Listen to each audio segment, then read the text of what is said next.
You won't believe what happens next. Karen completely loses it when my pool disappears and her kids get caught. Mark Peterson had always been a patient neighbor. His backyard pool, a gleaming azure oasis installed 3 summers ago, had been a source of joy for his family. The 42 by 20-foot in-ground pool was a testament to years of careful saving and planning, a reward for his decade of hard work as a mid-level marketing executive at a local tech firm. The Peterson household consisted of Mark, his wife Alina, and their daughter Rachel, a studious 15-year-old who preferred reading by the poolside to actually swimming. They had meticulously landscaped the backyard, with carefully trimmed hedges, a small herb garden, and a pristine pool area that Mark kept in immaculate condition. Every weekend he would spend hours cleaning the pool, balancing the chemicals, and ensuring every surface was spotless. What had begun as occasional, almost innocent trespassing by the neighboring Johnson children had morphed into a daily invasion that tested Mark's legendary patience. Tommy Johnson, a rambunctious 12-year-old with a reputation for pushing boundaries, and his sister Sarah, 10, seemed to view the Peterson pool as their personal summer playground. Their mother, Karen, a part-time real estate agent with an outsized sense of community entitlement, consistently turned a blind eye to her children's behavior. The first few times the children snuck over the fence, Mark had been understanding. He remembered his own childhood summers, the endless energy of youth, the magnetic pull of a sparkling pool on a hot day. But understanding quickly gave way to frustration. It wasn't just about the unauthorized pool use. Each intrusion brought a trail of mess, muddy footprints tracking across his carefully maintained deck, pool toys left scattered, towels draped carelessly over his expensive patio furniture. Mark had tried multiple approaches. Gentle conversations with Karen had been met with dismissive waves and statements like, "They're just kids being kids," or "What's the big deal? It's just a pool." He left polite notes in their mailbox. He even attempted to engage Tommy and Sarah directly, explaining the importance of asking permission and respecting other people's property. But nothing seemed to work. The breaking point was approaching. What had started as an occasional nuisance was becoming a daily battle. Mark found himself increasingly anxious about his own backyard, constantly on alert, watching for the telltale sounds of fence hopping or the splash of unauthorized swimmers. The pool, once a source of family relaxation and joy, was transforming into a point of constant stress and conflict. Little did Mark know that the situation was about to escalate in ways he could never have anticipated. The summer of the pool would become a defining moment in their quiet suburban neighborhood, a story that would be whispered about at block parties and discussed over backyard fences for years to come. The scorching Saturday afternoon felt like a pressure cooker. Temperatures had climbed to 95 degrees, with humidity making the air feel thick and oppressive. Mark had planned a quiet day of pool maintenance and relaxation, hoping to escape the heat by working early before the midday sun became unbearable. He had risen at 6 a.m., meticulously cleaning the pool filters, balancing the chemical levels, and brushing down the pool walls. Elena was working an extra shift at the hospital, and Rachel was at her summer photography workshop, leaving Mark with what he hoped would be a peaceful day of solitude.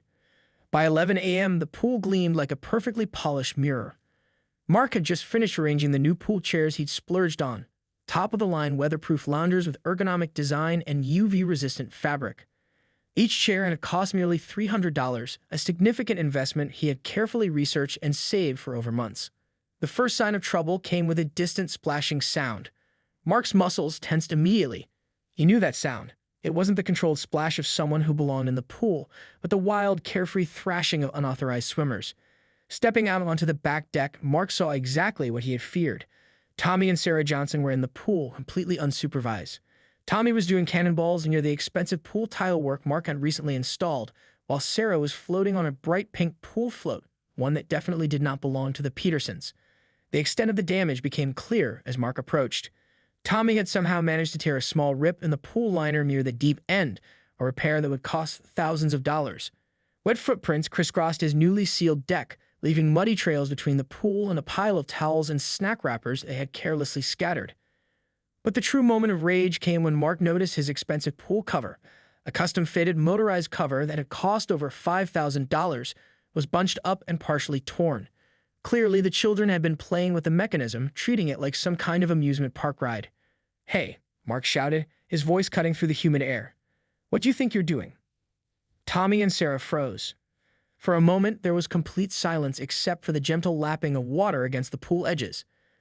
Sarah was the first to speak. "We were just swimming," she said, her voice a mixture of defiance and fear. "This is private property," Mark responded, his voice tight with controlled anger. "You don't have permission to be here. Get out. Now." Tommy mumbled something under his breath, but slowly began to climb out of the pool. Sarah followed, dropping wet towels on the deck instead of hanging them properly or taking them with her. As they scrambled over the fence, Mark took stock of the damage. The pool liner tear would require professional repair. The pool cover's motor seemed damaged. His new chairs had wet, muddy footprints, and scattered across his meticulously maintained lawn were half-eaten snacks, a forgotten water bottle, and what looked like torn pages from a comic book. This was no longer just an occasional inconvenience. This was a systematic invasion of his personal space, a complete disregard for his property and privacy. Mark knew he had reached his breaking point. Later that evening, as he began documenting the damage with his professional-grade camera, carefully photographing each torn section, each muddy footprint, each piece of scattered trash, Mark made a decision. This would end, one way or another. The annual Oak Ridge Estates Summer Barbecue was always a carefully choreographed social event. Held in the community park's central pavilion, it was part neighborhood gathering, part unspoken status competition.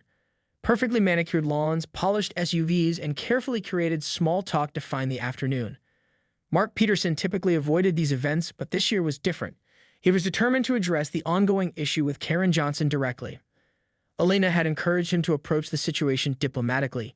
Be firm but not aggressive, she had advised that morning, helping him choose a crisp polo shirt that balanced professionalism with casual neighborliness. Remember, we still have to live next to these people.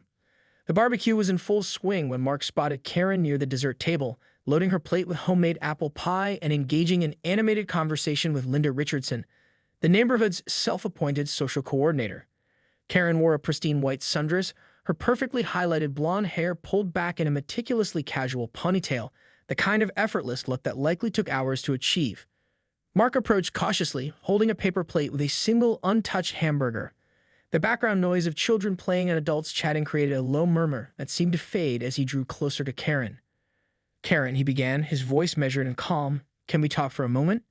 She turned, her smile slightly frozen, the kind of polite expression that didn't quite reach her eyes. "Of course, Mark. What can I do for you?" He took a deep breath.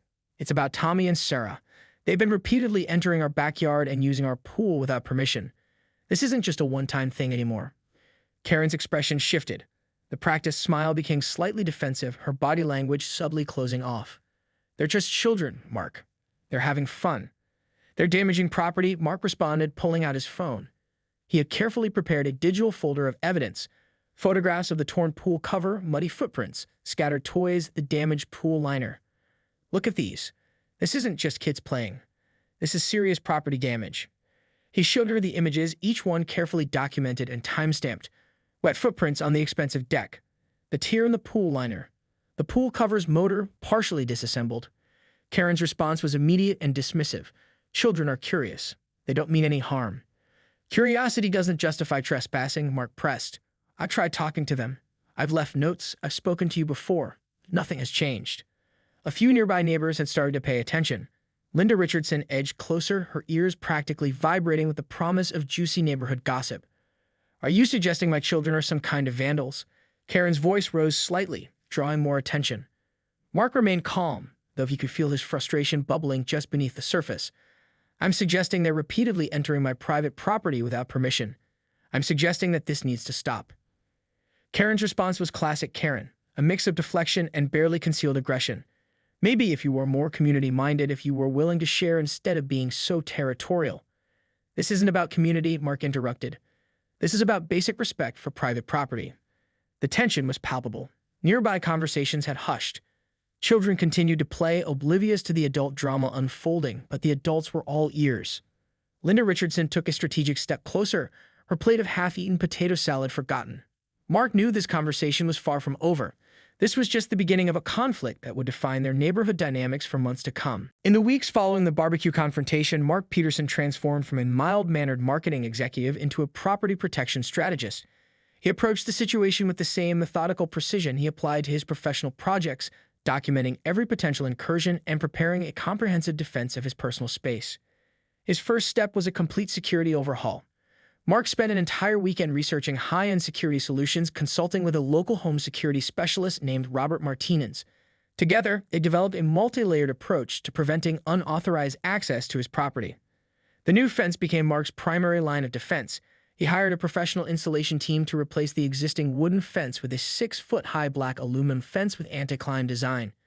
Each section was carefully welded with minimal horizontal bars that would make climbing difficult. He added automatic electric gates with a sophisticated locking mechanism that could only be opened with a specific remote control or a unique access code. But Mark didn't stop there. He installed a comprehensive camera system, 6 high-resolution cameras strategically placed to cover every angle of the backyard. These weren't just any security cameras. They were top-of-the-line digital cameras with night vision, motion detection, and direct cloud storage. Each camera could capture crystal-clear footage in 4K resolution with audio recording capabilities. The local community security was his next point of contact. Mark scheduled a meeting with Derek Hansen, the head of the Oak Ridge Estates Neighborhood Watch. He arrived with a meticulously prepared folder documenting every single intrusion, dates, times, photographic evidence, and a detailed log of previous conversations with Karen Johnson. This isn't just about a pool, Mark explained to Derek, spreading out his documentation on the community center's conference table. This is about repeated trespassing and property damage. Derek listened carefully, reviewing the evidence. As a retired police detective, he understood the importance of documentation. "You've done an impressive job collecting evidence," he noted, flipping through the photographs of damaged pool equipment, muddy footprints, and torn pool covers. Mark also took legal precautions. He consulted with a local attorney specializing in property disputes, understanding his rights and the potential legal ramifications of the ongoing situation. The attorney advised him to create clear, visible signage and to maintain his meticulous documentation. Prominent private property and no trespassing signs were strategically placed around the perimeter of his property. These weren't cheap, flimsy signs, but professional-grade aluminum signs with reflective lettering, mounted securely and visible from multiple angles. The final touch was a series of motion-activated sprinklers around the property line. These weren't just standard garden sprinklers, but high-pressure devices designed to create an immediate deterrent to anyone attempting to cross the boundary. Mark knew he was walking a fine line. He didn't want to be the neighborhood villain, but he was determined to protect his property and his family's peace of mind. Each measure was carefully considered, designed to prevent access without causing harm. The neighborhood of Oak Ridge Estates had always prided itself on maintaining a veneer of civility, but beneath the manicured lawns and perfectly painted mailboxes, tensions were about to boil over. Karen Johnson was not the type of woman to accept defeat quietly, especially when it came to her children's perceived rights. Her campaign began subtly at first. During the weekly PTA meeting at Oak Ridge Elementary, she started dropping carefully crafted comments about Mark Peterson. "Some people just don't understand community spirit," she would say, her voice dripping with passive-aggressive concern. "Can you believe someone would be so strict about a simple swimming pool?" Linda Richardson, always eager for gossip, became Karen's unwitting amplifier. The neighborhood's self-appointed social coordinator began spreading Karen's narrative through her intricate communication network. A complex web of text message groups, book club meetings, and impromptu coffee gatherings. The story morphed with each retelling. What had started as a simple property dispute transformed into a dramatic tale of neighborhood persecution. Karen painted herself as a struggling single mother, conveniently omitting the fact that her ex-husband paid substantial child support and she worked a successful part-time real estate job. Mark became characterized as a childless, antisocial villain who hated children. Social media became her primary weapon. Karen created a series of carefully worded Facebook posts that never directly named Mark, but left little doubt about who she was discussing. "Some neighbors don't understand the meaning of community," one post read. "Some people would rather put up walls than help local children enjoy their summer." The post garnered sympathy from a certain segment of the neighborhood. Comments poured in, supportive messages from other parents who believed in free-range parenting and community sharing. What they didn't see were the multiple warnings Mark had issued, the documented property damage, the repeated trespassing. Tommy and Sarah became central to Karen's narrative. She began coaching them on how to discuss the situation, encouraging them to look hurt and dejected when talking about the mean neighbor who won't let kids have fun. At neighborhood gatherings, the children would dramatically sigh when Mark's name was mentioned, perfecting a performance of wounded innocence. Derek Hansen from the Neighborhood Watch found himself increasingly involved. Karen began calling him repeatedly, filing informal complaints about Mark's aggressive security measures. She argued that the new fence was a safety hazard, that the security cameras were an invasion of privacy, that Mark was creating a hostile environment. The local community Facebook group became a battleground. What should have been a simple property dispute turned into a heated debate about community values, parental rights, and neighborhood etiquette. Some supported Mark's right to protect his property, while others vilified him as an example of everything wrong with modern neighborhood interactions. Mark remained largely silent during this campaign. Elena worried about the stress, noting how tense he'd become. "They're trying to bait you," she would remind him. "Don't give them the satisfaction of a response." But Karen was just getting started. Her real campaign of escalation was only beginning. She was determined to make Mark's life uncomfortable, to paint him as the neighborhood pariah. Each day brought a new method of subtle harassment: mysterious complaints to local authorities, strategic positioning of her children near his property, whispered comments designed to turn neighbors against him. The pool dispute was no longer just about a swimming pool. It had become a full-scale neighborhood psychological warfare. The day Mark decided to dismantle the pool arrived with the suffocating heat that seemed to amplify tension in the neighborhood. It was a Saturday morning in late July, the kind of day when even the trees seemed to droop under the relentless sun. A rental excavator sat in the driveway, its yellow paint gleaming like a declaration of war. Mark had meticulously planned every detail. He'd hired a professional team to carefully deconstruct the pool, ensuring minimal damage to the surrounding landscape. Elena supported his decision, though she worried about the emotional toll the entire situation had taken on their family. Rachel, their daughter, watched from the kitchen window, her camera in hand, documenting what she saw as a pivotal moment in their family's history. The first signs of trouble came around 9:30 a.m. Karen Johnson appeared at the property line, her designer sunglasses perched on top of her perfectly highlighted hair. Tommy and Sarah flanked her, wearing matching looks of defiance and rehearsed sadness. "What do you think you're doing?" Karen's voice cut through the morning heat like a knife. Mark continued giving instructions to the excavation team, deliberately keeping his back turned. He understood Karen's tactics. She was looking for a public confrontation, a performance for the neighbors who were already beginning to gather. Neighborhood gossip traveled faster than internet headlines in Oak Ridge Estates. Word had spread quickly about Mark's plans to remove the pool. Several neighbors had emerged onto their front lawns, some with coffee mugs, others with phones at the ready, part concerned citizens, part eager spectators. Karen wasn't about to be ignored. She marched across the property line, her expensive sandals crushing the carefully maintained grass.